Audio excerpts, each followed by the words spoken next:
শেখ হাসিনা কি এই দেশের জন্য কিছু করে নাই? বঙ্গবন্ধু এই দেশের স্বাধীনতা নেতৃত্ব দেয় নাই? আজকে বঙ্গবন্ধু নিয়ে এত বাজে বাজে কথা বলছে। আমি দাঁড়াও, বললে মেরে ফেলেন, বললে কথা বলে বলবো। আমি কোনো দল করি না, কিন্তু আমি বঙ্গবন্ধুকে ভালোবাসি। দালাল কইবে, দালাল কোন মাইরালান।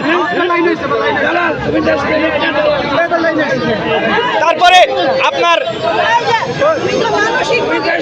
মানসিক রোগ, ঠিক আছে, মেরে ফেলাক আমাকে। এতক্ষণ ধরে আমাকে হ্যাসেল করতেছে, একটা কিছু কথা মত প্রকাশ, এই হচ্ছে মত প্রকাশের স্বাধীনতা। আমি দালাল, হ্যাঁ ঠিক আছে, দালাল দালাল দালাল।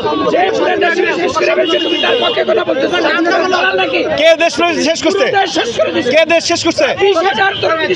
ঠিক আছে, এখন আপনারা কি করেন দেখবো, আমরাও দেখবো।